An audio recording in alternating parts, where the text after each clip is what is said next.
আমার ভাইরা, জাহান্নামীরা ক্ষুধার যন্ত্রণায়, তৃষ্ণার যন্ত্রণায় আকাশের দিকে তাকায় থাকবে, উপরের দিকে তাকায় থাকবে, বলবে হারে যদি একটু বৃষ্টি হতো, মেঘ হতো। হঠাৎ করে দেখবে যে উপরে কালো মেঘ হয়ে গেছে, মনে করবে যে এবার বুঝি বৃষ্টি হবে, পানি পান করব।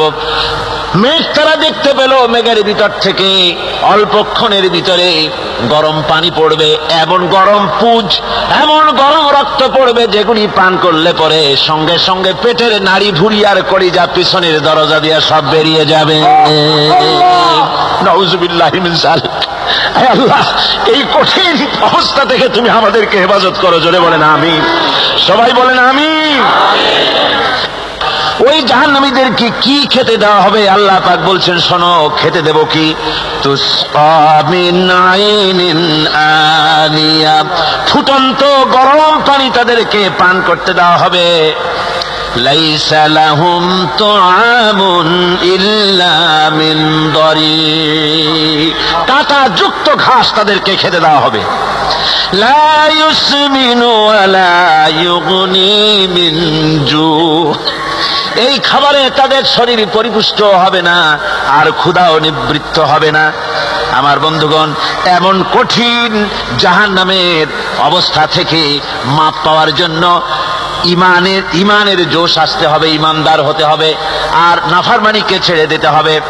জাহান্নামে যখন মানুষদেরকে নিয়ে যাওয়া হবে, জাহান্নামীদেরকে, ইযা উলকু ফিহা সামিউ লাহা শাহীকান ওয়া হিয়া তাফুর, যখনই খোদাদ্রোহীদেরকে জাহান্নামের দিকে নিয়ে যাওয়া হবে, আজ তো খুব মাতবাড়ি, কত ভক্ত আছে, তারপরে কত শক্তি, কত কিছু, কিন্তু আল্লাহর দরবারে যখন হাজির হবে, কোনো শক্তি তখন কাজে লাগবে না, কোনো শক্তি কাজে লাগবে না।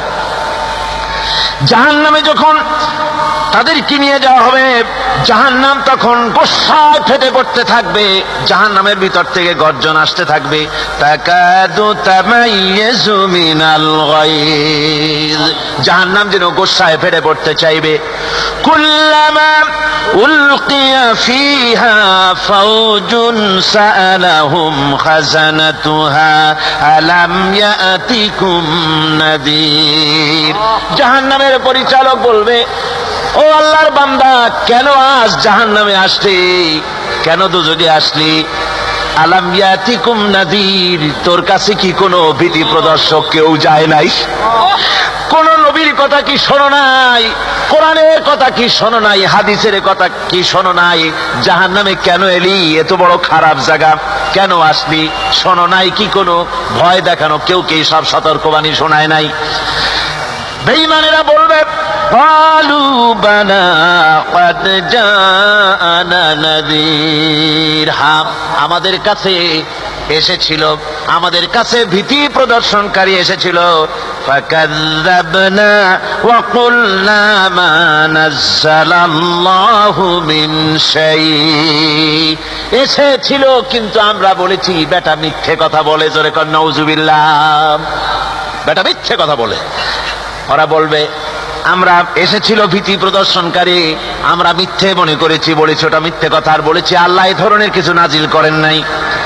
জাহান্নামীরা বলবে, ওয়াকালু লাউ কুন্না নাসমাউ আও নাকিলু মা কুন্না ফি আসহাবিস সাঈর, আরে লাউ কুন্না নাসমাউ, তার মানে হলো যদি আমরা শুনতাম, অর্থাৎ মানতাম, যদি নবীর কথা মানতাম, কোরআনের কথা যদি মানতাম, আর যদি ভালো করে বুঝতাম, মা কুন্না ফি আসহাবিস সাঈর, তাহলে আজকে এই জাহান্নামের কঠিন শাস্তি আমাদের লাভ পেতে হতো না, জাহান্নাম থেকে বেঁচে যেতে পারতাম।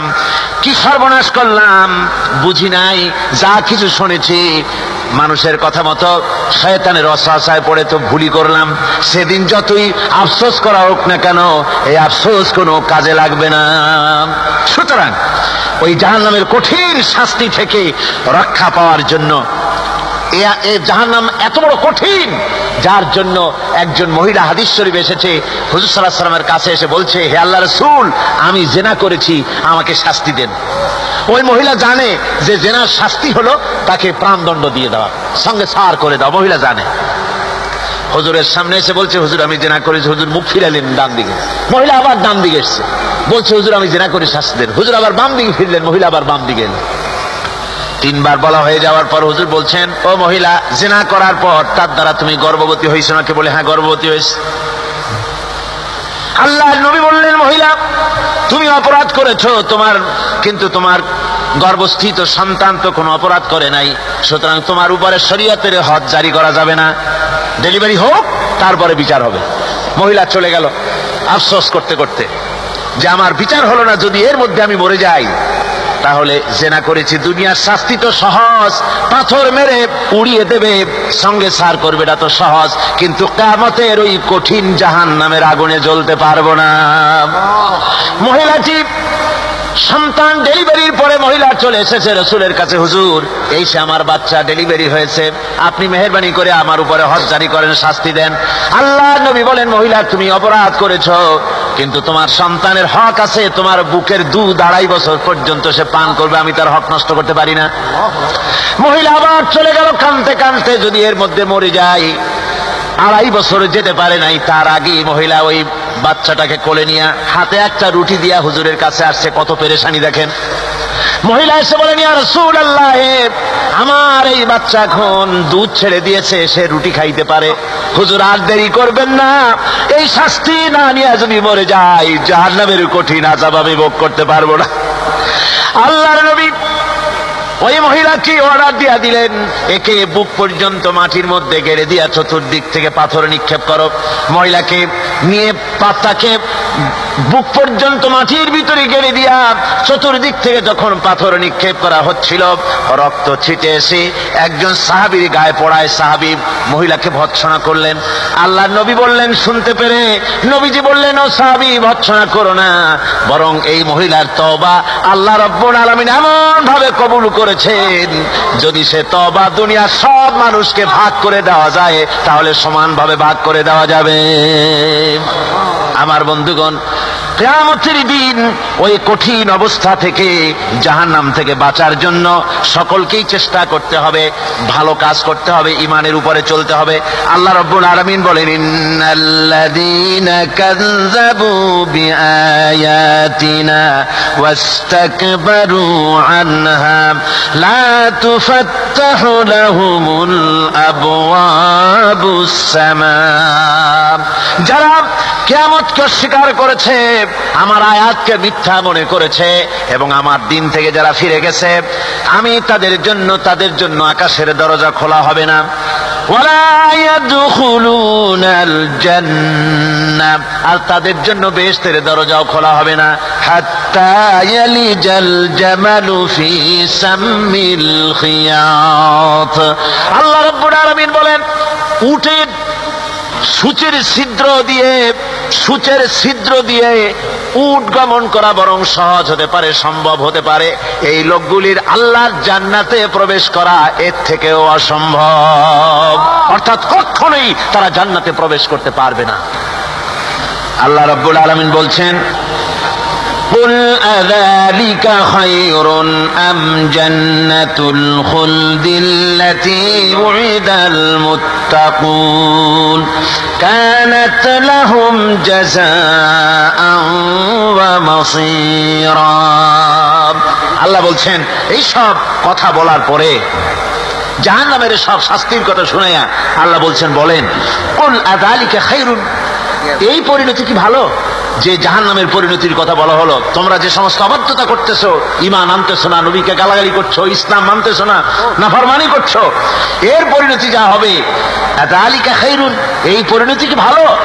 আম জান্নাতুল খুলদিল্লাতী উইদাল মুত্তাকুন, অথবা সেই চিরন্তন জান্নাত যার ওয়াদা করেছেন আল্লাহ পাক মুত্তাকিনদের জন্য।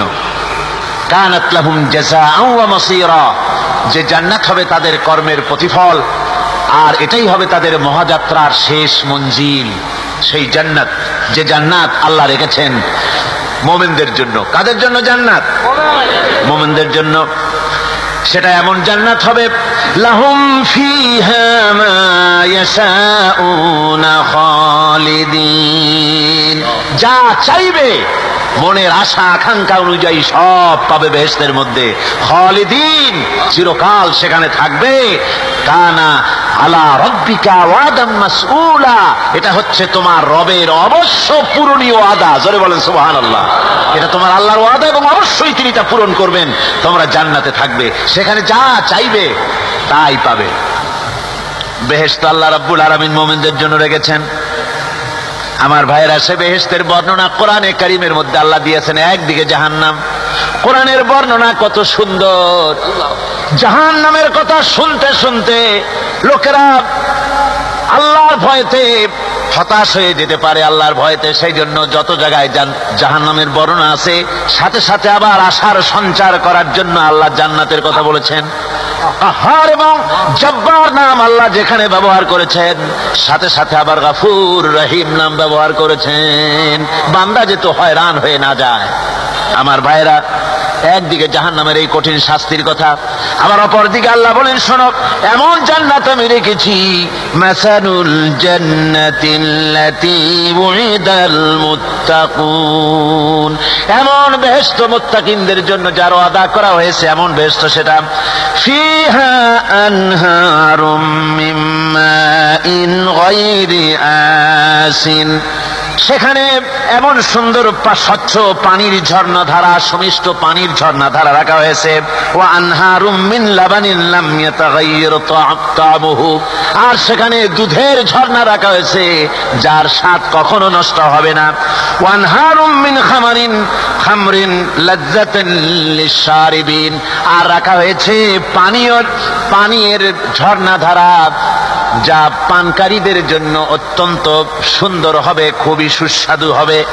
আর রাখা হয়েছে ওয়া আনহারুম মিন আসালিম মুসাফফা, পরিষ্কার পরিচ্ছন্ন সুস্বাদু মধুর ঝর্ণা। জোরে বলেন সুবহানাল্লাহ। বেউকিফেরা বলে কি, কয় জান্নাতের ভিতরে মদ খাওয়ানো হবে। ওয়াসাকাহুম রাব্বুহুম শারাবান তাহুরা, জান্নাতের ভিতরে তোমাদেরকে পান করানো হবে শারাবান তাহুরা, পবিত্র পানীয়। তাহের এবং তাহুর দুটি কথা। তাহের বলা হয় সেই জিনিসকে যা নিজে পাক, আর একজনকে পাক করতে পারে না। যেমন মধু, যেমন তেল, যেমন দুধ নিজে পাক, কিন্তু দুধ দিয়ে যদি কেউ গোসল করে, দুধ দিয়ে যদি কেউ উজু করে, ও নিজে পাক, কিন্তু আপনাকেও পাক করতে পারবে না। এটার নাম হচ্ছে তাহের। আর তাহুর বলা হয় সেই জিনিসকে যে নিজেও পাক এবং অন্যকেও পাক করে দিতে পারে। যেমন পানি, পানি নিজে পাক, ওটার দ্বারা উজু করলে, গোসল করলে সেও কি হবে? পাক হয়ে যাবে। আল্লাহ তাই বলেন, জান্নাতের ভিতরে ওয়াসাকাহুম রাব্বুহুম শারাবান তাহুরা, জান্নাতের ভিতরে শরাবে তাহুর পান করানো হবে। ওই শরাবটা নিজেই পাক, আর যে পান করবে তাকে আরো পরিচ্ছন্ন পবিত্র করে দেবে। জোরে বলেন সুবহানাল্লাহ। আর মুখগুলি সুন্দর করে সুগন্ধি দিয়ে মিস্ক দিয়ে আটকানো রয়েছে। ওয়াফি যালিকা ফালিয়াতানাফাসিল মুতানাফিসুন, এবার এই শরাব পান করার জন্য, এই পবিত্র পানীয় পান করার জন্য প্রতিযোগিতা করো। কে তোমরা প্রতিযোগিতা করে তার কাছে যেতে পারো? কিয়ামতের দিন আল্লাহ পাক জান্নাতে এই জিনিস পান করাবেন, আর ওই পাগলেরা কয় মদ খাওয়াবে। জোরে কান নাউযুবিল্লাহ। যার যে অভ্যাস সেটাই সে নিজেও তাই চিন্তা।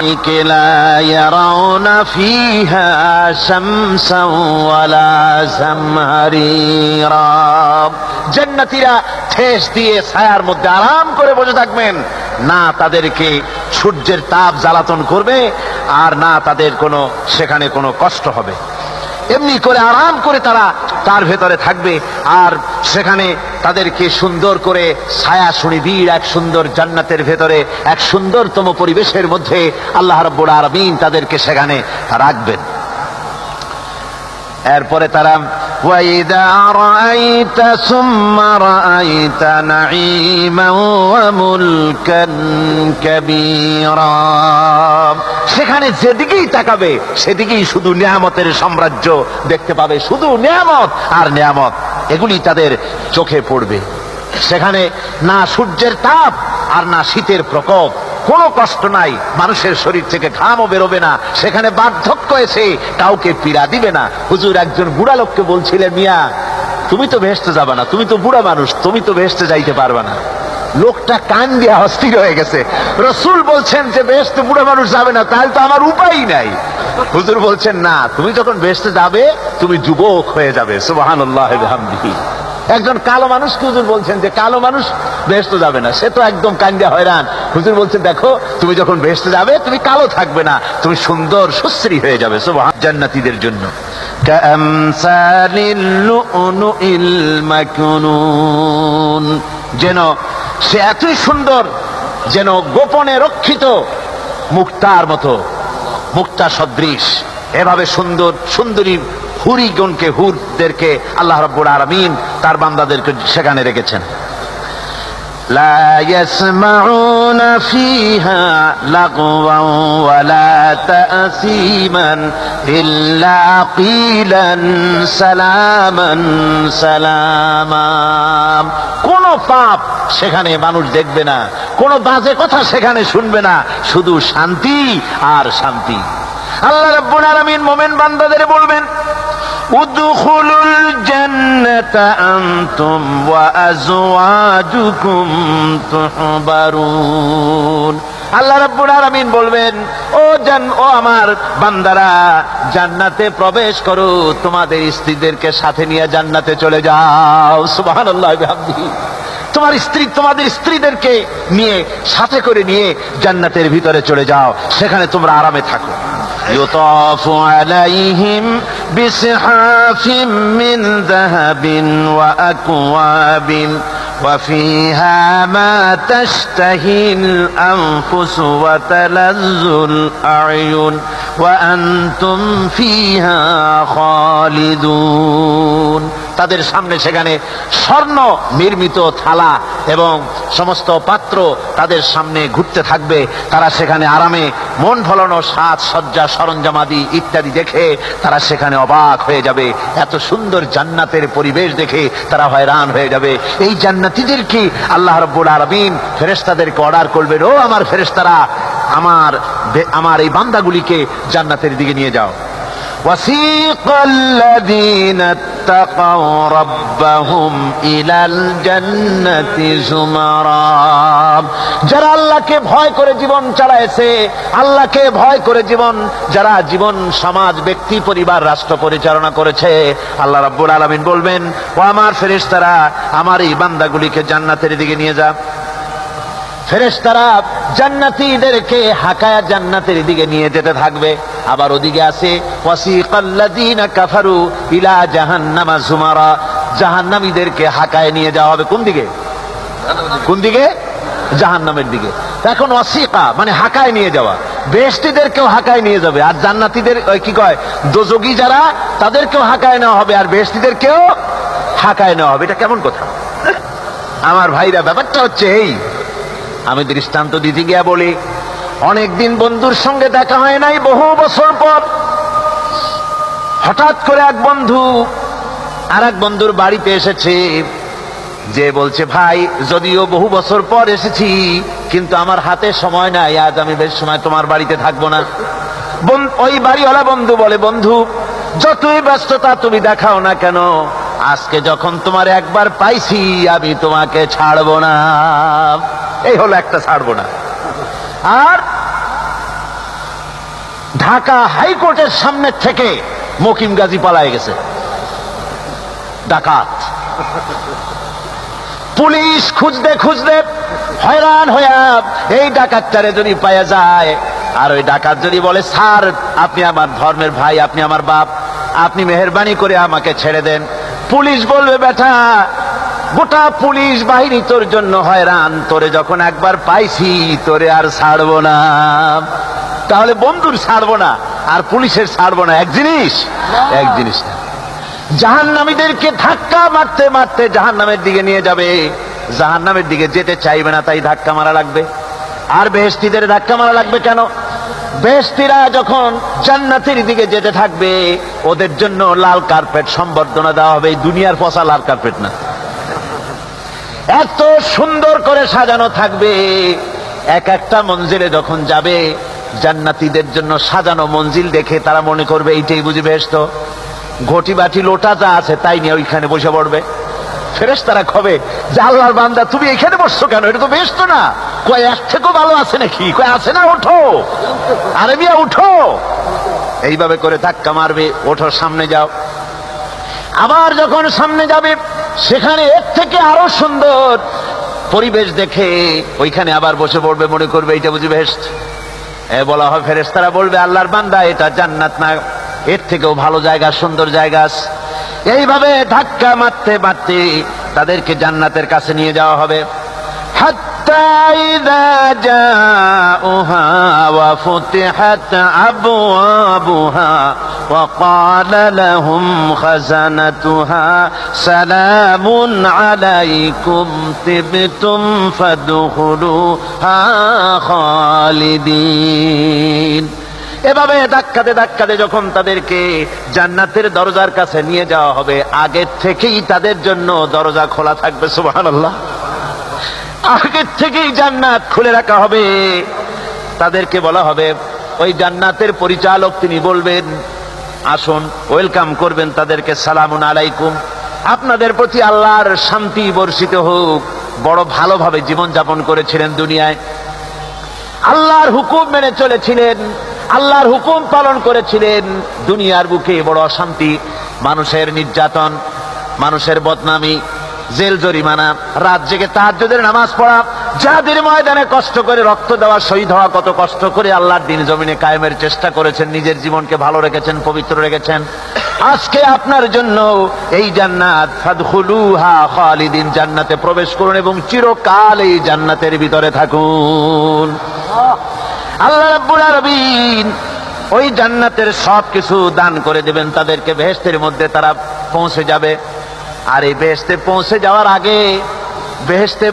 যাওয়ার আগে আরেকটি ঘটনা ঘটবে, সেটা হচ্ছে আল্লাহর নবী তিনি কাঁদতে থাকবেন।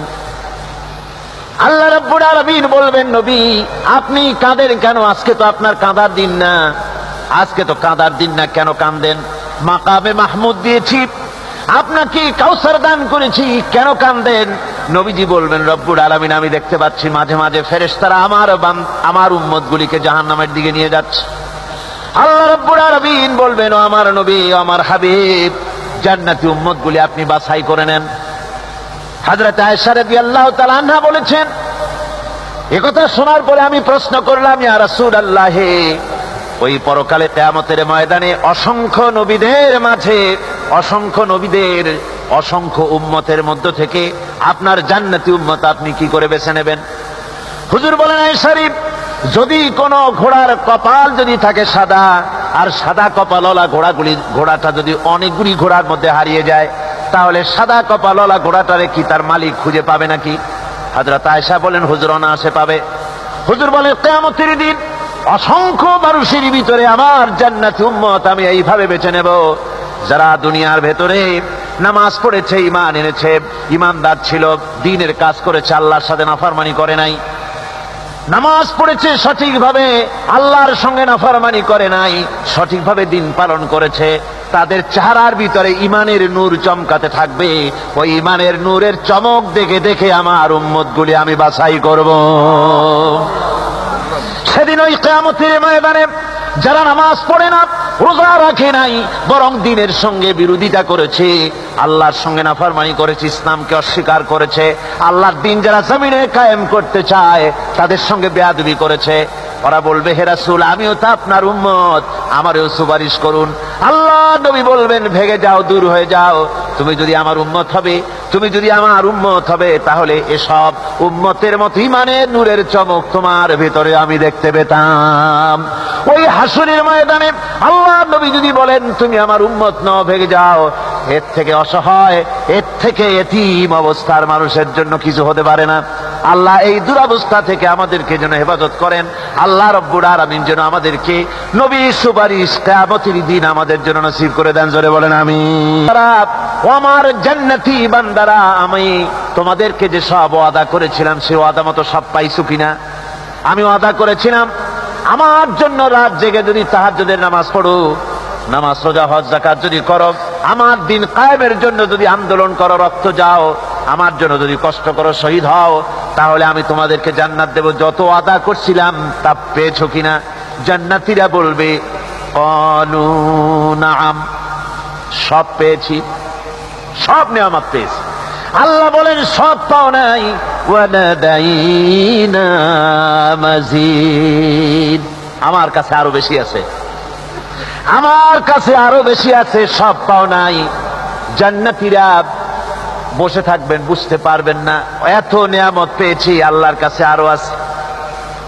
আল্লাহর নবী তখন মুখ খুলবেন, নবীজি বলবেন রব্বুল আলামিন, জান্নাতীরা বলতে সাহস পেতেছে না, সব পেয়েছি ঠিকই, কিন্তু যার জন্য গভীর রাতের আরামের ঘুমকে হারাম করে তাহাজ্জুদের নামাজ পড়েছে, যার জন্য স্ত্রী পুত্র পরিজনের মায়া পরিত্যাগ করে জিহাদের ময়দানে শহীদ হয়েছে, যার জন্য জেল খাটলো, জরিমানা দিল, যার জন্য নির্যাতিত হলো, সে আল্লাহ রব্বুল আলামিনকে তারা এখনো দেখে নাই। আল্লাহ রব্বুল আলামিন বলবেন, আমি আমার বান্দার সে আরজ পুরা, সে আরজি পুরা করব। আল্লাহ রব্বুল আলামিন তার সামনের থেকে সমস্ত নূরের পর্দাগুলি সরে যাবে। রব্বুল আলামিন তার বান্দার দিকে, বান্দার সামনে জালুয়া আফরোজ হবেন। আল্লাহ পাক কোরআনে কারীমের ভিতরে বলছেন, ওয়াজুহু ইয়াওমাইযিন নাযিরা ইলা রাব্বিহা নাযিরা। বান্দা, আল্লাহ পাক বান্দার দিকে তাকিয়ে থাকবেন, আর সমস্ত বান্দারা আল্লাহ রাব্বুল আলামিনের দিকে তাকিয়ে থাকবে। এই অবস্থায় কত কাল চলে যাবে কেউ টের পাবে না।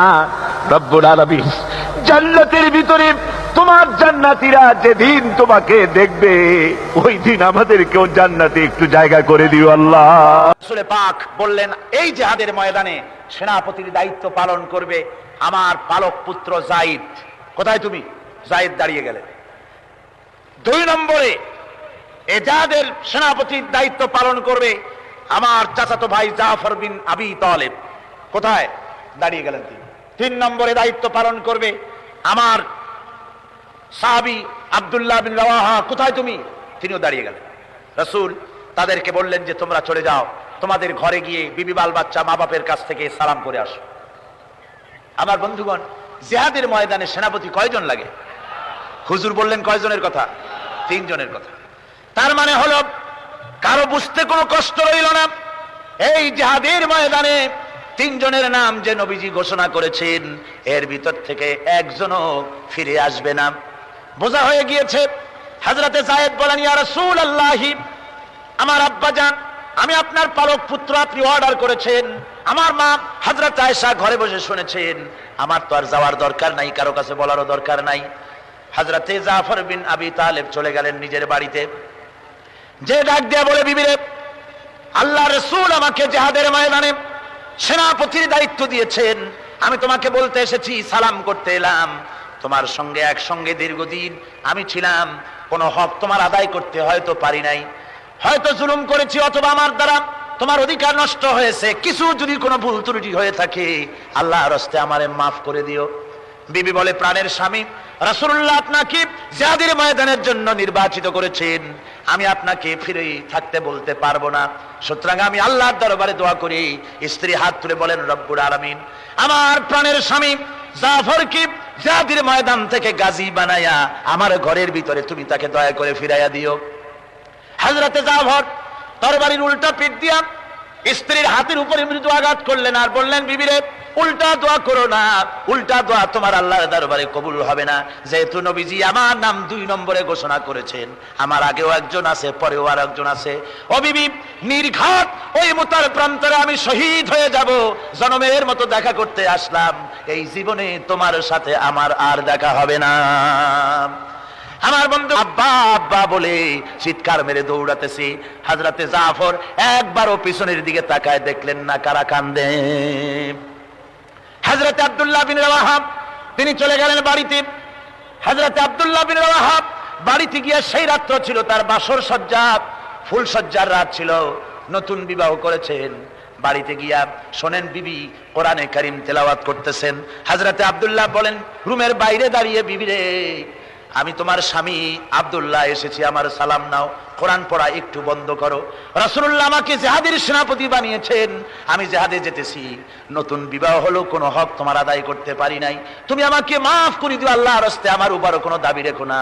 বিবি বলে, প্রাণের স্বামী, কোনোদিন আপনাকে দেখি নাই, কোন রকম একটু দেখেছি, আর আমি মদিনার এক সুন্দরী মেয়ে, আপনি আমাকে ভালো করে দেখলেন না।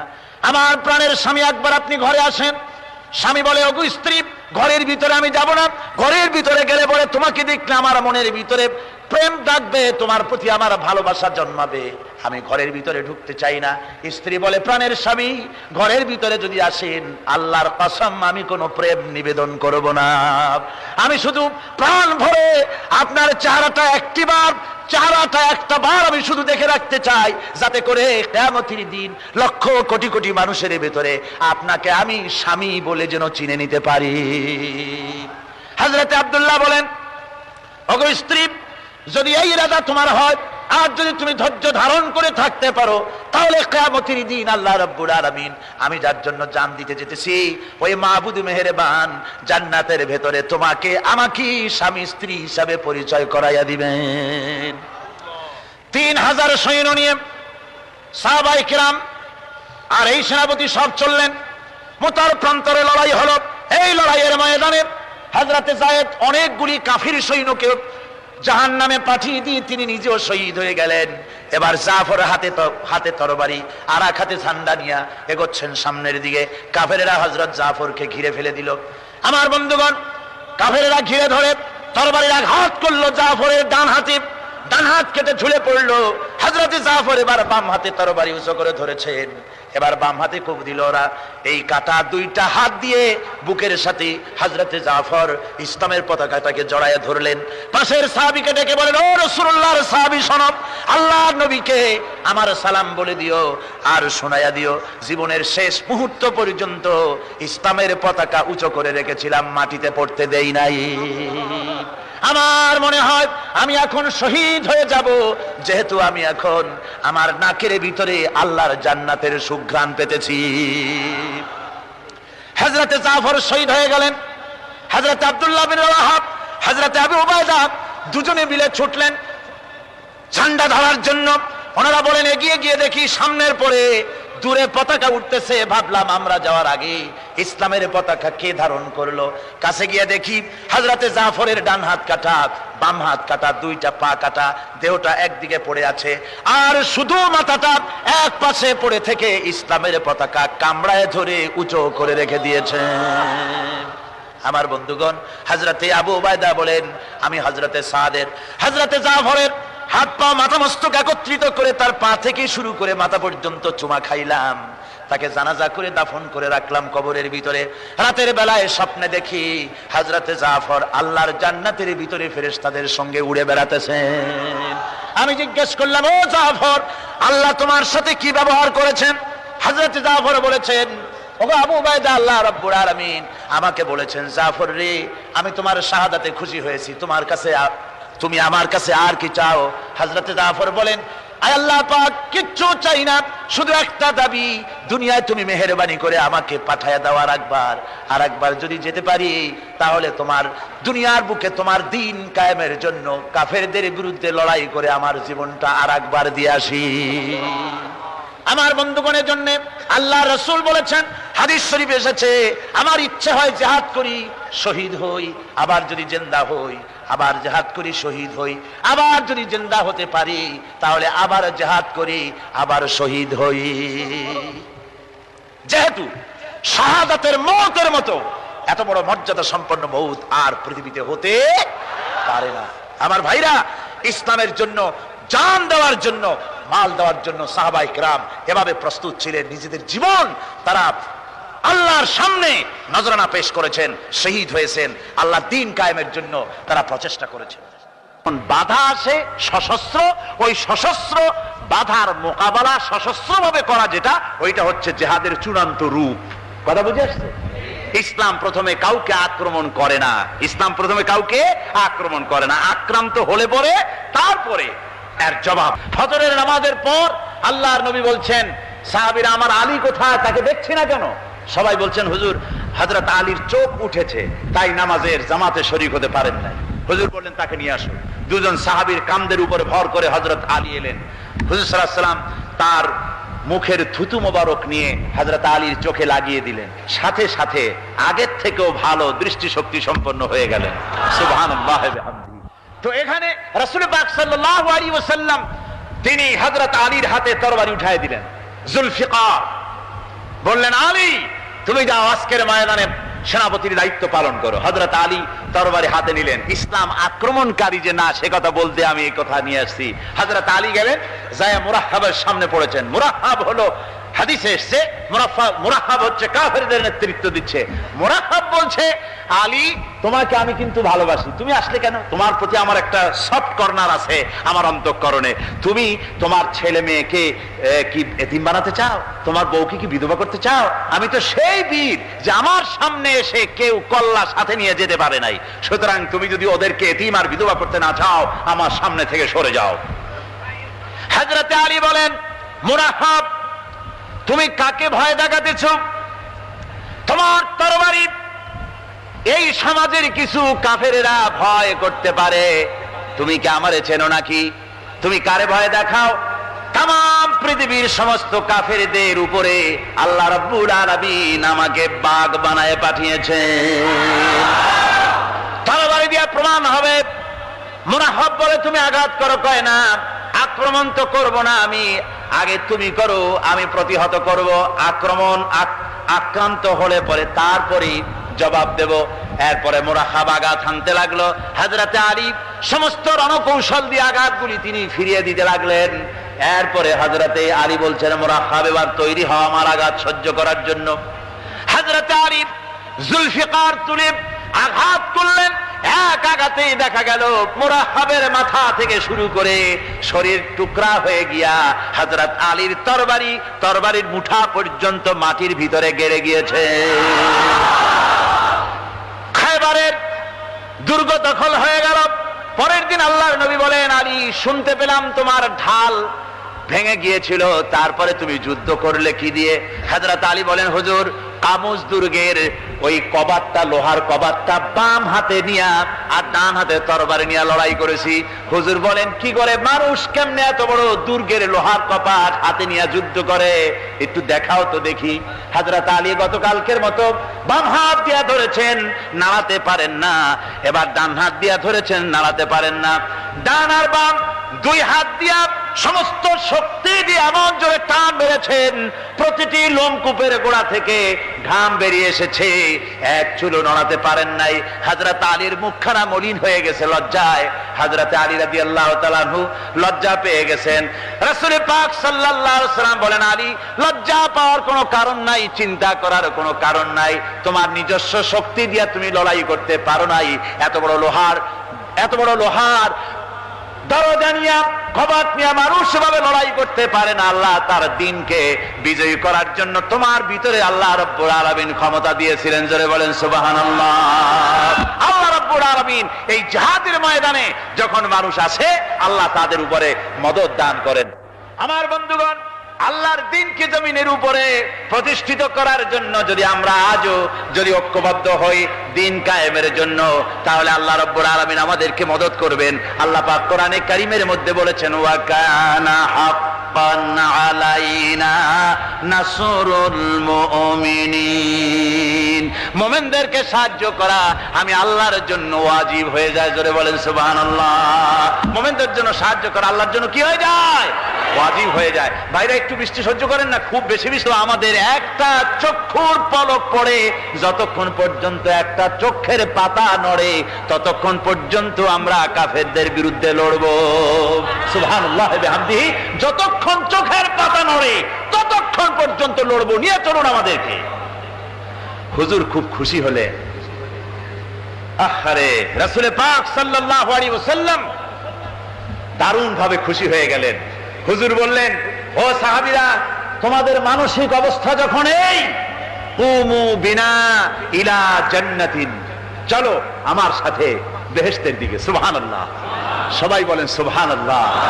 কুমু বিনা ইলা জান্নাতিন আরদুহা কারদিস সামাওয়াতি ওয়াল আরদ। সেই বেহেশতের দিকে চলো যে বেহেশতের বিশালতা প্রশস্ততা এই পৃথিবী এবং আকাশের চাইতে অনেক বড়। সেই বেহেশতের দিকে চলো। ফাকামা উমাইর বিন হামাম ওয়া কানা ইয়াকুলু তামার। হযরত উমাইর বিন হামাম এক যুবক, তিনি দাঁড়িয়ে গেলেন।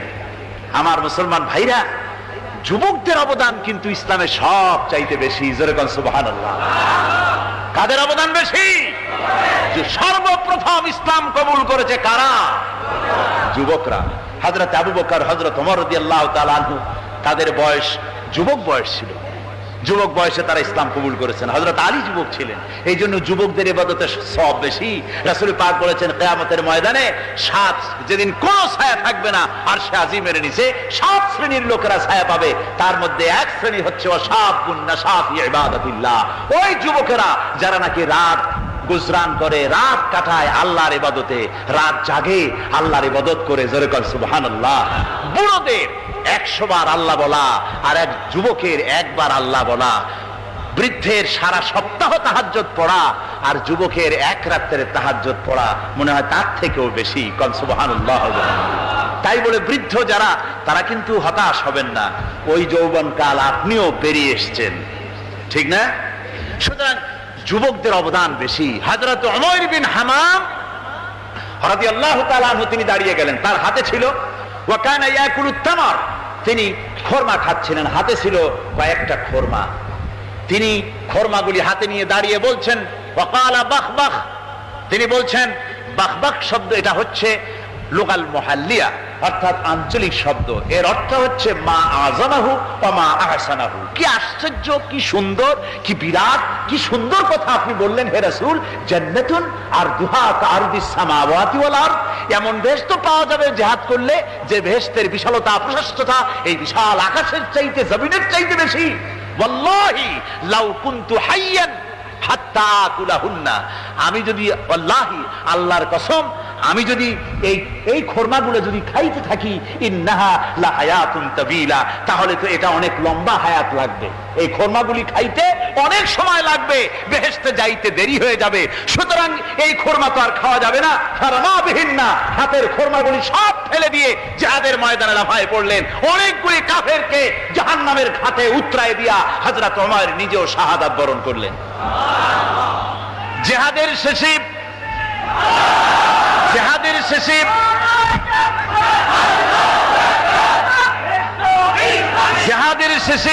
শহাদায়ে বদরের সমস্ত শহীদদের লাশ এক জায়গায় এনে সাহাবীরা বললেন, হে আল্লাহর রাসূল, আপনি যখন জান্নাতের বর্ণনা দিতেছিলেন তখন যে যুবকটা খোরমা খেতেছিল আর জান্নাতের আশায় হাতের খোরমা ফেলে দিয়েছিল, যে এই খোরমাগুলি খাইতে গেলে তো সময় লাগবে অনেক, বেহেশতে যেতে দেরি হয়ে যাবে, এই কথা মনে করে হাতের খোরমা ফিকে ফেলে জিহাদের ময়দানে এসে শাহাদাত বরণ, যে যুবকটি জিহাদ করেছিল তার লাশে সেও শাহাদাত বরণ করেছে। রাসূল পাক হযরত ওমরের চেহারার দিকে লক্ষ্য করে তার দিকে আঙ্গুলি সংকেত করে হুজুর বলছেন, ইন্নাকা মিন আহলিহা। ওমর, যে বেহেশতের জন্য তুমি খোরমা খাওয়ার ধৈর্য ধরতে পারো নাই, আমি নবী সাক্ষী দিচ্ছি তুমি সেই জান্নাতের অধিবাসী। আমার ভাইয়েরা, ওই জান্নাতে যাওয়ার জন্য, আল্লাহর দ্বীনকে প্রতিষ্ঠার জন্য আমাদেরকে ঐক্যবদ্ধ হতে হবে। আল্লাহর দ্বীনের জন্য, আল্লাহর নবীর যে আদর্শ, সে আদর্শ প্রতিষ্ঠার জন্য এগিয়ে আসতে হবে। যদি আমরা তা করতে পারি, আমরা সংখ্যায় কত, আমাদের অস্ত্র আছে কি নাই, আমাদের জনবল কত, আমাদের সৈন্যবল কত, এগুলি প্রশ্ন না। প্রশ্ন হচ্ছে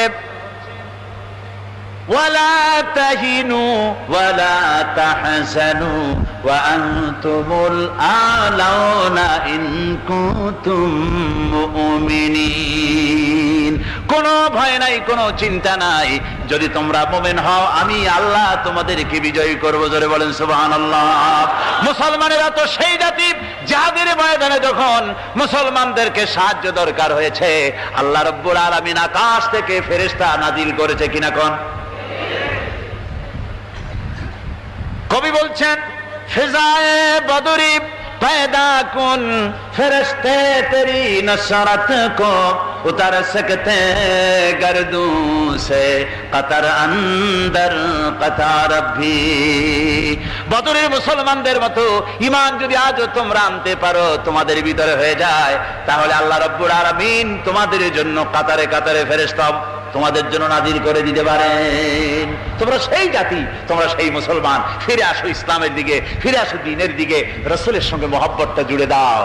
কি মুহাম্মদ সি ওয়াফাতুনে तू हम तेरे हैं, ये जहां चीज ही क्या लोहे कलम तेरे हैं।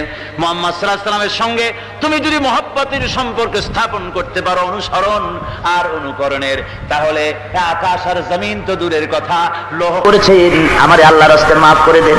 হযরত ওমর বিনীতভাবে বলে, ওগো মা, তুমি আমার কাছে উল্টা মাপ চাইও না, আমি খাত্তাবের পুত্র ওমর তোমার কাছে মাপ চাই, আল্লাহর রাস্তায় আমারে মাফ করে দিও। বিগত 3 দিন তোমার তাবুতে গিয়া খোঁজ দিয়ে তোমার খানা যে আমি দিয়ে আসতে পারি নাই, এই জন্য তুমি কিয়ামতের দিন আল্লাহর দরবারে আমারে আসামি বানাইও না। ও যুবক মুসলমান, কোন কালমাস, কোন লেনিন সারাতে জীবনে এমন একটা আদর্শ সেট করতে পেরেছে? তোমার শরীরের মাথা থেকে পা পর্যন্ত কি মুসলমানের রক্ত না? তুমি তো মুসলিম সন্তান। কিসের কালমাস, কিসের লেনিন? ওদের বুকে লাথি মেরে ফিরে আয় মুসলমান মদিনায়, আল্লাহ রাসূলের কাছে ফিরে আয়।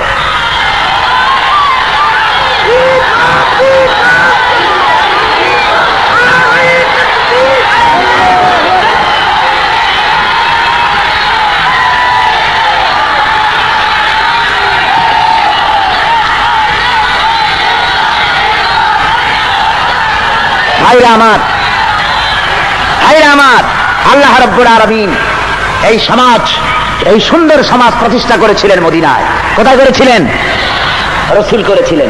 মদিনায় যে সমাজ কায়েম হয়েছিল, সেই সমাজ কায়েম এত সহজে হয় নাই, রক্ত দেওয়া লেগেছিল। জোরে কোন লাগে নাই?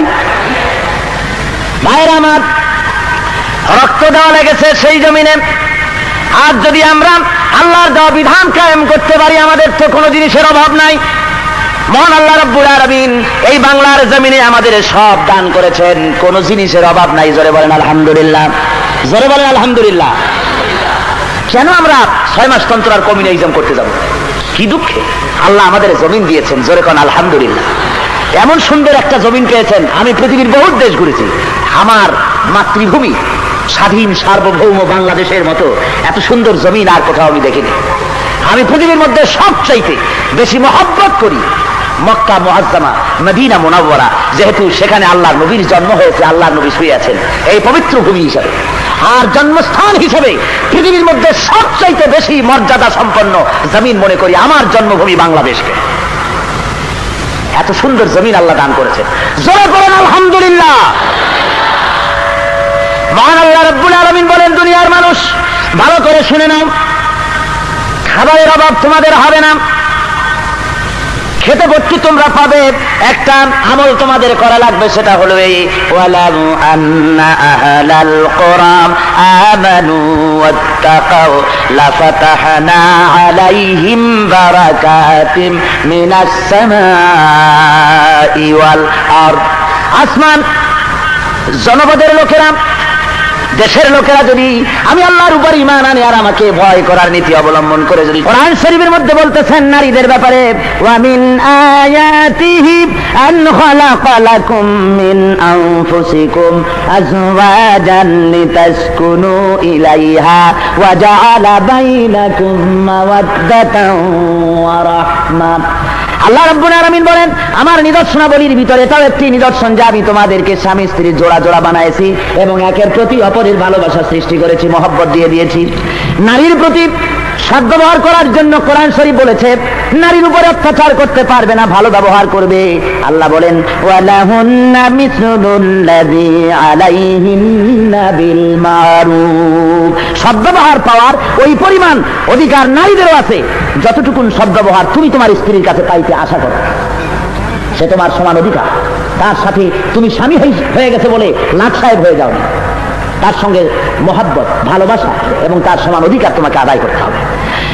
স্ত্রীদের সঙ্গে সদ্ব্যবহারের জন্য আল্লাহ রাব্বুল আলামিন কোরআন শরীফে বলেন, হুন্না লিবাসুন লাকুম ওয়া আনতুম লিবাসুন লাহুন্না। মহান আল্লাহ রাব্বুল আলামিন বলেন, তোমাদের জন্য তোমাদের স্ত্রীরা তোমাদের পোশাক স্বরূপ, তোমরা পরস্পরের পরিচ্ছদ স্বরূপ। স্ত্রী মানে কাপড়ের বস্ত্রের সঙ্গে পোশাকের সঙ্গে শরীরের যে সম্পর্ক, অঙ্গাঙ্গি ভাবে একের সাথে অপর, অমনি ভাবে নারী এবং পুরুষ একের সাথে অপরের স্বামী স্ত্রীর মিল মহব্বত থাকবে। ভাইরা আমার, আল্লাহ রাব্বুল আলামিন আরো বলেন, ওয়া আশিরুহুন্না বিল মারুফ। স্ত্রীদের সাথে সদ্ব্যবহার করো। তালাকের ব্যাপারে যদি বনিবনা না হয়, ইসলাম তালাকের একটা সিস্টেম রেখেছে। এটা ইসলামের একটি নিয়ামত। জোরে বলেন আলহামদুলিল্লাহ। এটা নিয়ামত। অনেকে বলে, যারা বোঝে না তারা বলে যে এটা একটা নারীর উপরে জুলুম। না, জুলুম না। স্বামী যদি নপুংসক হয়, স্বামী যদি অকর্মণ্য হয়, দাজ্জাল মার্কা হয়, জালিম হয়, তাহলে চিরকাল এই নারী তার স্বামীর অধীনে থাকবে। ইসলামের ব্যবস্থা করেনি। ইসলাম বলেছে কোর্টের মাধ্যমে নিকাহ ফাস্ক করিয়ে তুমি আলাদা স্বামী গ্রহণ করতে পারো, নারীর অধিকার আছে। যারা বলেন সুবহানাল্লাহ। আর স্ত্রী যদি জালিমা হয়, অত্যাচারিণী, বিচারিণী, স্বামীর কথা শোনে না, অন্যায় অবৈধভাবে চলে, এ ধরনের যদি হয়, তাহলে স্বামী তার চিরদিন নিয়ে মরবে। আল্লাহ কয় যে না। এমন অবস্থা যদি হয়, ফামসাকুহুন্না বিমারুফিন আও ফারিকুহুন্না। আল্লাহ রাব্বুল আলামিন বলেন, হয় উত্তম ভাবে নিজেদের কাছে রাখো, অথবা ন্যায় নীতির সাথে পৃথক করে দাও। হয় ভালোভাবে রাখো, না হয় ন্যায় নীতির সাথে বিদায় করে দাও। পাইকারি দরে মানে বাপের বাড়ি ফালায় ফিরে যে ঝুলাই রাখবা, এইটা পারবা না। যেরকম সুবহানাল্লাহ। আর তালাকের ব্যাপারে তালাক দিতে হবে যদি তালাক দেওয়ার প্রয়োজন হয়, তাও শরীয়ত সম্মত ভাবে। নারীরা এই সমস্ত জানে না, সেই জন্য নারীরা তারা বুঝতে পারে না। প্রগতিবাদী এক শ্রেণীর কমিউনিস্টরা নারীদেরকে ব্যবহার করতেছে যে ইসলাম তোমাদেরকে পর্দা নামক অবরোধের মধ্যে ঢুকা। পর্দা কোনো অবরোধের নাম নয়। নারীকে 3 তালাক যে ব্যবস্থা করা হয়েছে, 3 তালাক একসাথে দেওয়া বিধাত। নারীকে এটা জানতে হবে মশলা। তালাক হবে 3 মাসে, 3 তহুরে এক তালাক হবে। যদি তাকে কন্ট্রোল করার জন্য প্রথমে অবাধ্য স্ত্রী 1 তালাক দাও, বিছানা আলাদা করে দাও। তারপরে দেখো 1 মাসের মধ্যে যদি ফিরে আসে, তাহলে তাকে রুজু করে দাও। যদি 1 মাসে না হলে 2য় তালাক দাও। 2 মাস বসে যদি তার মন মগজ ভালো হয়, যদি ফিরে আসে ভালো কথা। এরপরেও যদি ফিরে এলো না, 3 মাসে তারপরে 3 তালাক করে দাও। কি সুন্দর বিধান। জোরে বলেন সুবহানাল্লাহ। একসঙ্গে 3 তালাক দেওয়া ঠিক নয়, বিধান। আর লোকেরা 3 তালাক একসাথে দেওয়ার দূরের কথা। কিছু গোয়ার গোবিন্দ স্বামী আছে, তালাক দিতে যায় কয় যে তোরে দিলাম, তোর মায়েরে দিলাম, 1 তালাক, 2 তালাক, 3 তালাক, একেবারে চট্টগ্রাম থেকে মক্কা শরীফ পর্যন্ত তালাক দিলাম। জোরে কর নাউজুবিল্লাহ, জোরে কর নাউজুবিল্লাহ। হারাম শরীয়তের কোন বিধান নিয়ে ভাবে তামাশা করা। আমি 22 তারিখের ইত্তেফাক পত্রিকায় দেখলাম, সেখানে নতুন খোরপোশের আইন তৈরি হতেছে বলে একটা খবর এসেছে। সে খবরটি, পত্রিকার কাটিংটি আমার হাতে আছে। ইত্তেফাক 22 তারিখ, প্রথম পৃষ্ঠা। ওখানে লেখা হয়েছে, তালাক প্রাপ্তা মেয়েদের পুনরায় বিবাহ না হওয়া পর্যন্ত সাবেক স্বামী খোরপোশ দিতে বাধ্য থাকিবে। এই মর্মে সরকারের আইন প্রণয়নের উদ্যোগকে মহিলা পরিষদ স্বাগত জানিয়েছে। মহিলা বিষয়ক মন্ত্রণালয় এই আইনের প্রস্তাবমূলক সুপারিশে আইন মন্ত্রণালয় পাঠিয়েছে। এই পত্রিকার এই খবরের শেষ অংশে, শেষ পৃষ্ঠায় কয়েকজন কমিউনিস্টের নাম আছে। তারা মেয়েদেরকে এভাবে উদ্বুদ্ধ করেছে এই আইনকে পাস করাবার জন্য। আমরা গভর্নমেন্টকে জানাই দিতে চাই, কোরআন শরীফ খেল তামাশার বিষয় নয়। গভর্নমেন্ট পারিবারিক আইন নিজে পরিবর্তন সংযোজন করার কোনো অধিকার নাই। পারিবারিক আইন আল্লাহ নিজে করে দিয়েছেন। স্বামী যদি স্ত্রীকে তালাকি দিল, স্বামীর সাথে স্ত্রীর সঙ্গে স্বামী স্ত্রী আর সম্পর্কই রইল না। 3 তহুরের অর্থাৎ 3 মাস 10 দিনের খোরপোশ পাবে স্ত্রী, অথবা গর্ভবতী যদি হয় তাহলে প্রসব না হওয়া পর্যন্ত স্বামীর কাছ থেকে, প্রাক্তন স্বামীর কাছ থেকে সে খোরপোশ পাবে। এর চাইতে 1 দানা, 1টা সুতা সে পেতে পারে না। জেনারেল সাহেব, মেহেরবানি করে ইসলামের পারিবারিক আইনের উপরে হস্তক্ষেপ করবেন না। এটাকে বন্ধ করে দিন। আইয়ুব খানের মতো লৌহ মানব টিকতে পারে নাই পারিবারিক আইনের উপরে হস্তক্ষেপ করার ফলে। আল্লাহ রাব্বুল আলামিন গজব দিয়ে বিদায় করে দিয়েছেন। সুতরাং ইসলামী আইনের ব্যাপারে কোন কমিউনিস্টের প্রস্তাব মুসলমান মানতে পারে না। যারা বলেন পারেন, আমি মা বোনদের বলবো, ইসলাম আপনাকে সবচেয়ে বড় অধিকার দিয়েছে। স্বামীকে আপনি তালাকও দিতে পারেন যদি প্রয়োজন হয়। অকর্মণ্য, নপুংসক, অত্যাচারী স্বামী যদি হয়, প্রয়োজন বোধে কোর্টের মাধ্যমে তালাক দেওয়ার অধিকার আপনাকে দেওয়া হয়েছে। নারীকে পড়াশোনার ব্যবস্থা করা হয়েছে, মহারানা দেওয়ার ব্যবস্থা করা হয়েছে। মহারানার টাকা দিয়ে সে যদি কোটি টাকারও মালিক হয়ে যায়, কোটি টাকার মালিক হয়েছে স্ত্রী, তাহলে সেই মহারানার টাকা দিয়ে, কোটি টাকা দিয়ে 1 টাকাও স্বামী নিতে পারবে না, ও টাকা সব তার। আর তারপরে স্বামীর ফরজ দায়িত্ব স্ত্রীকে খাইতে দেওয়া, পড়তে দেওয়া। জোরে বলেন সুবহানাল্লাহ। এখন কেউ কেউ বলে নারীকে তো ইসলাম ঠকাইছে, কমিউনিস্ট লিডাররা বলে, কমিউনালিজমের লোকেরা বলে নারীকে ঠকাইছে ইসলাম। কেমনে? কয় যে 2টা মেয়েতে যা পায় তা পায় 1টা ছেলেতে, এখানে ঠকাইছে। চোখটা একটু বড় করিয়া কোরআন শরীফ ভালো করে পড়ো, তাহলে ভুল ভেঙে যাবে। নারীকে ইসলাম ঠকায় নাই, বরং বেশি দিয়েছে। ছেলে তো পেলে শুধু পিতার কাছ থেকে, এই জায়গায় তুমি বড় করে দেখলে, কিন্তু মেয়ে কয় জায়গা থেকে পায় তা দেখছো?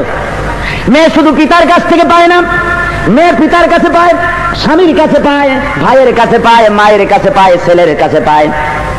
5 জায়গা দিয়া পায় মেয়ে, আর ছেলে শুধু পায় 1 জায়গা দিয়া। আর তোমরা বলো নারীকে ইসলাম ঠকাইছে, তাহলে জিতাইলো কি তোমার কালমাচ বাবাজি? কে জিতাই দিল? কে জিতিয়েছে? ইসলাম জিতিয়েছে নারীকে। যারা বলেন সুবহানাল্লাহ। মুসলমান শুধু তাই নয়, খরচের বেলা নারী তা পায়ে 5 জায়গা দিয়া খায় স্বামীরটা। এরপরে মেহমান যদি আসে শ্বশুর বাড়ির, খরচ কার? স্বামী। নিজের বাড়ির মেহমান আসছে, খরচ কার? বন্ধু বান্ধব আসছে, খরচ কার? মেয়ে লোক যদি কোটিপতি হয় সে খরচ করে না, যে তোমার মেহমান আসছে তাতে কি আমার কাজ কলা নাকি, তুমি খাওয়াও। মেয়ে লোকের খরচ কি? তার পায়েও বেশি খরচ। খরচ বেশি কিছু না, লেটেস্ট মডেলের একটা শাড়ি অথবা বিদেশি একটা লিপস্টিক, এই পর্যন্ত, আর খরচ নাই। তো ইসলাম নারীকে জিতাইলো না ঠকাইল?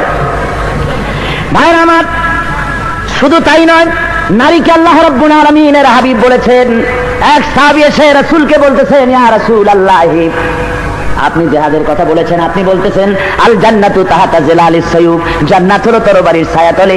লোকেরা জিহাদের দিকে যেতেছে, মেহেরবানি করে আমাকে তরবারি দেন, আমিও জিহাদের ময়দানে যাব। হুজুর বলেন, ও যুবক, তোমারে দেখলে মনে হয় তোমার বাড়িতে বুড়ি মা আছে বলে মনে হয়। যুবক বলে, হ্যাঁ হুজুর, আমার বাড়িতে বুড়ি মা আছে। হযরত রাসূল বলেন, ও যুবক, জিহাদের ময়দানে যাওয়া লাগবে না, বাড়ি গিয়া বুড়ি মায়ের খেদমত আদায় করো। আর রিসিপশনিস্ট পত্রিকায় দেয়, মহিলা রিসিপশনিস্ট চাই। 18 বছর 20 বছর বয়স হতে হবে, স্বাস্থ্য ভালো হতে হবে, অবিবাহিত হতে হবে। লম্পট। পুরুষের অফিসে মহিলা রিসিপশনিস্টের কিসের প্রয়োজন? যারা বলেন কোন প্রয়োজন আছে? দেশের নেতারা, রাষ্ট্রীয় নেতারা রাস্তা দিয়ে যান, মেয়ে লোকগুলি রাস্তায় দাঁড়িয়ে ফুল ছিটাবার কিসের প্রয়োজন? জিজ্ঞেস করি। হারাম। পরনারীর সাথে হাত মিলানো হারাম, জেনার গুনাহ হবে। আপনারা নারীদের বক্তৃতা শুনতে যান, হারাম। কোরআন শরীফ বলেছে, কুল্লিল মুমিনিনা ইয়াগুদ্দু মিন আবসারিহিম। আমার বাপের কথা শোনাতে আসি নাই, আল্লাহর কথা শুনাতে এসেছি। আল্লাহ বলছেন, নবী বলে দেন, মুমিনরা যেন পরনারী থেকে চক্ষুকে নিম্নগামী করে। আর স্ত্রীদের বলা হয়েছে, কুল্লিল মুমিনাত ইয়াগুদ্দুনা মিন আবসারিহিন্না। ও মুমিন মহিলারা, তোমরাও নিজেদের চোখকে পরনারী থেকে নিম্নগামী করে রাখো। হ্যাঁ, পর পুরুষ থেকে নিম্নগামী করো। সুতরাং আজকে এটা হচ্ছে না, যার জন্য জেনা ব্যভিচার পাইকারি দরে বাড়তেছে। ইসলাম বলেছে পর্দায় থাকার জন্য, আর নারী পর্দা থেকে বেরিয়ে এসছে। কাজী নারী নির্যাতন কারা করতেছে? ইসলাম করতেছে না। আর মুসলমানদের আমাদের বলে কি, আমরা যখন এই নারী নির্যাতনের বিরুদ্ধে কথা বলি যে তাদের পর্দায় রাখা হোক, ওরা তখন বলে যে নারীদেরকে অবরোধ প্রথার মধ্যে ঢুকিয়ে দেওয়া হতেছে। আমাদের বলে এরা হলো রিয়াকশনারি, প্রগতিশীল, গোঁড়া, মৌলবাদী, ফান্ডামেন্টালিস্ট। আমার কোন কোন রাষ্ট্রীয় নেতা তারা আবার বলেন, আমি ধর্মভীরু, আমি মৌলবাদী নই। মুসলমান, আমাদের যদি তোমরা মৌলবাদী বলো, প্রতিক্রিয়াশীল বলো, ওরা মনে করে মৌলভী সাহেবরা বাংলা বোঝে না। আমরাও বাংলা পড়ছি, ইংরেজিও পড়ছি, বুঝি। দাঁত পিছে পিছে গাল যায়, রিয়াকশনারি, প্রতিক্রিয়াশীল। আমি বলি, একবার না, দুইবার না, আমরা লক্ষ কোটিবার প্রতিক্রিয়াশীল। আমরা মৌলবাদী, আমরা গোড়া, একবার দুবার না, কোটিবার। কারণ মৌলবাদী, মৌল শব্দ এসেছে মূল থেকে। মৌল শব্দ কোথেকে এসেছে? মূল থেকে। আমরা গোড়ায় আছি, মূল ধরে আছি। মূল কি? মূল হলো আল্লাহ রসুল। মূল কি? আল্লাহ এবং আল্লাহ রসুল। মূল হলো কোরআন আর হাদিস। তা আমরা গোড়া ধরে আছি, মূল ধরে আছি। আমরা যদি গোড়াবাদী হই, আমরা যদি মূলবাদী হই, তোমরা তো তাহলে আগাবাদী। ডালে ডালে বেড়াও, নিত্য নতুন ফুলের মধু খাইয়ে বেড়াও, ঠিক কিনা? তোমরা আমাদের বলেছো প্রতিক্রিয়াশীল, নিশ্চয়ই লক্ষবার কোটিবার আমরা প্রতিক্রিয়াশীল। ক্রিয়া থাকলেই তো প্রতিক্রিয়া হয়, অ্যাকশন থাকলেই রিয়াকশন হয়। আমাদের ভিতরে আছে ইমানের ক্রিয়া। কি আছে বেরকম? ইমানের অ্যাকশন আছে। তাই ব্লু ফিল্ম, অশ্লীল ছবি, অশ্লীল ম্যাগাজিন দেখলে প্রতিক্রিয়া হয়। জেনা ব্যভিচার দেখলে ক্রিয়া আছে বলে প্রতিক্রিয়া হয়, সেই অর্থে আমরা প্রতিক্রিয়াশীল। আর তোমাদের ইমানের ক্রিয়াও নাই, প্রতিক্রিয়াও নাই। তোমরা তো বেহেস অর্থাৎ প্যারালাইজড হয়ে গিয়েছে। তোমরা ইমানও নাই, ইমান না থাকলে প্রতিক্রিয়া হবে কেন? হইতে পারে? জোরে গণ, জোরে বলেন হতে পারে? পারে। সুতরাং মেয়েদেরকে আজ ইসলাম তাকে চাকরির সুযোগ দিয়েছে। মেয়েরা চাকরি করতে পারবে, মেয়েরা নামাজ পড়তে পারবে, জামাতে নামাজ পড়তে পারবে, ঈদের নামাজ পড়তে পারবে, জুমায় মসজিদে যেতে পারবে। ইসলাম অধিকার দিয়েছে। জোরে বলেন সুবহানাল্লাহ। এক শ্রেণীর তথাকথিত মৌলবী যারা বলেন তাফসীরের মাহফিলে মেয়ে লোকদেরকেও ডাকা হইতেছে, এটা তাদের কাছে খুব নিন্দনীয় ব্যাপার। আর মেয়ে লোকেরা যখন সিনেমায় যায় তখন কিন্তু হুজুররা নীরব নিথর।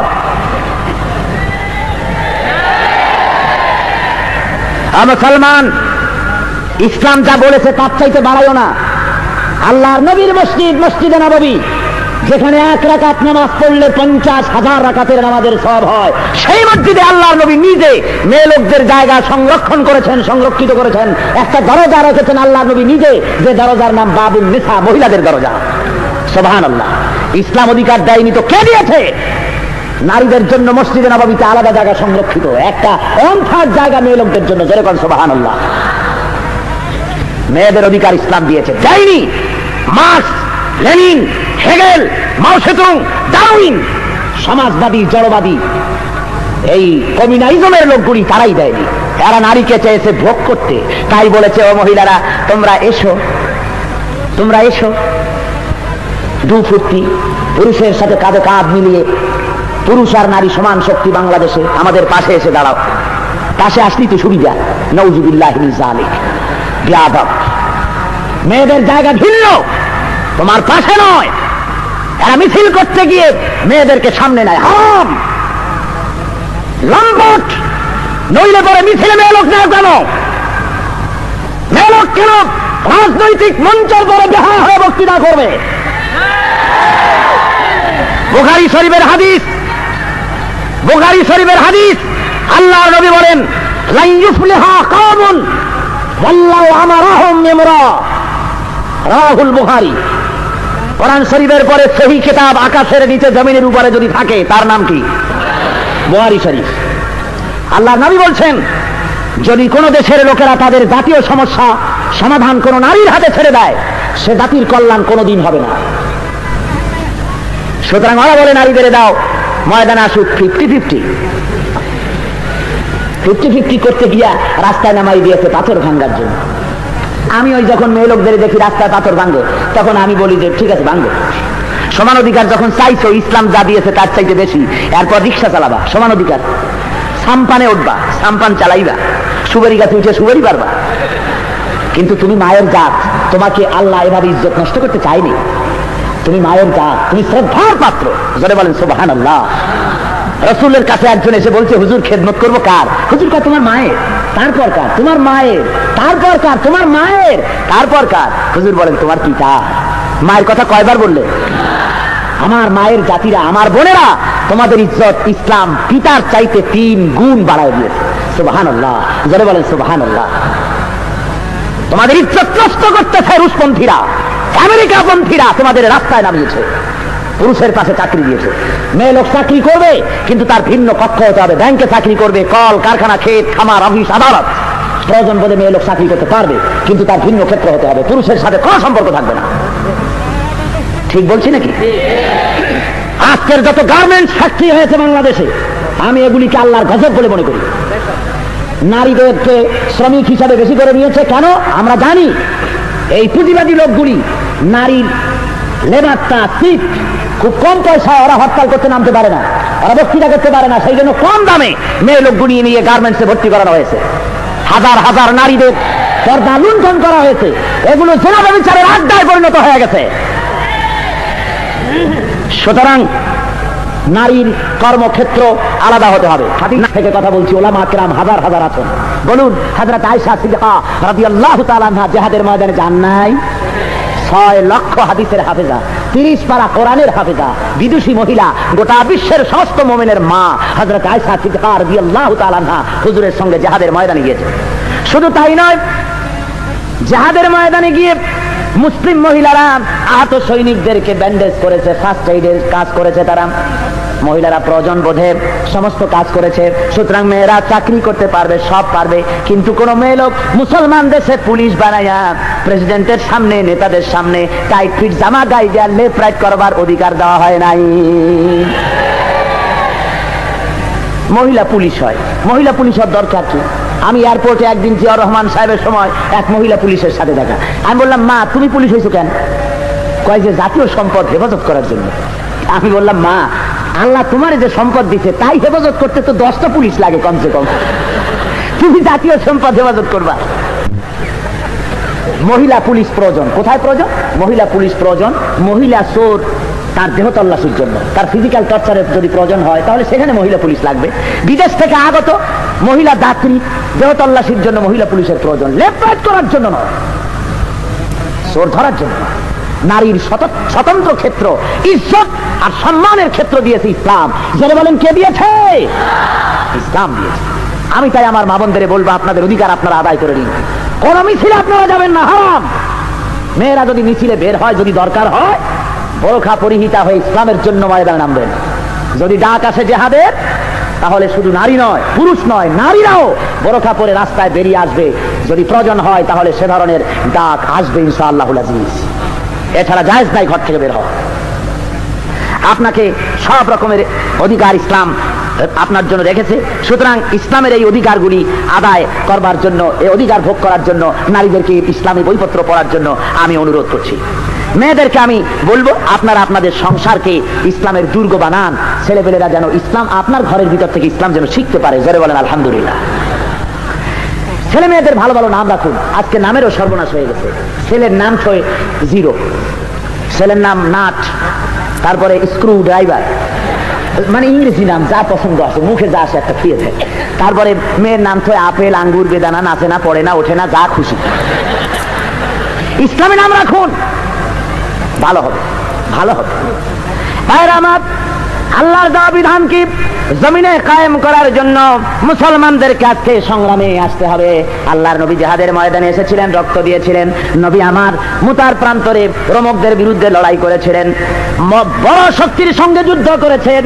যদি প্রয়োজন হয় বাংলাদেশের মুসলমানদেরকেও জিহাদের ময়দানে আসতে হবে। রাজি আছেন?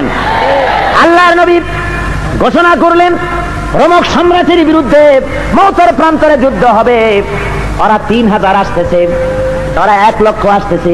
হুজুর 3000 মুসলমান তৈরি করলেন, আর ওই 3000 মুসলমানদের মধ্যে প্রধান সেনাপতি হিসাবে আল্লাহ নবী নাম ঘোষণা করলেন। আমার পালক পুত্র হযরত যায়েদের নাম আমি ঘোষণা করলাম।